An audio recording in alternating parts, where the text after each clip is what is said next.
गोर लगै छै अपना सबके मिथिला संस्कार पर स्वागत करै छी। एकटा सामा के गीत दै छी से सुनू। गे माई जखन सामा एलै मोना भेला हारा खीता सामा खेला जेबै बारी दूरा।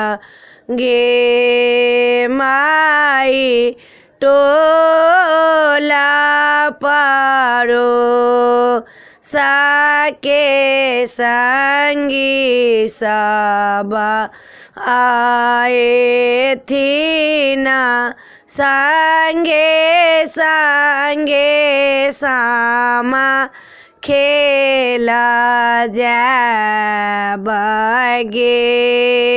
माई ब्रह्मया साथा नामे सामा हमा खेलाबा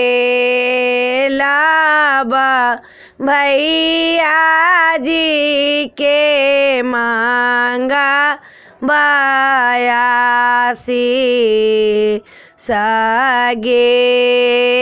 माई हमारो दुलरुआ भैया फूला सन के को माला भैया जी सामा सामा सामांगा बाया सगे। माई भैया दुलरुआ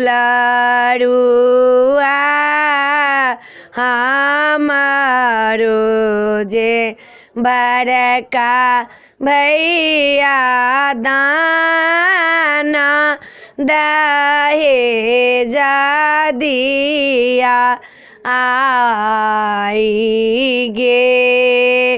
माई कार्तिका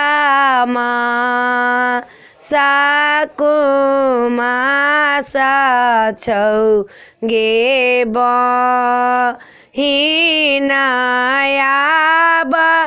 दाहिया गहानामा सगे। माई वीडियो में अच्छा ला अपने सबके ई सामा के गीत नीक लागत तो चैनल के सब्सक्राइब करो नहीं बिसरबे, जरूर सब्सक्राइब करबे, लाइक करबे, कहबे जरूर। जय मिथिला, जय माता जी।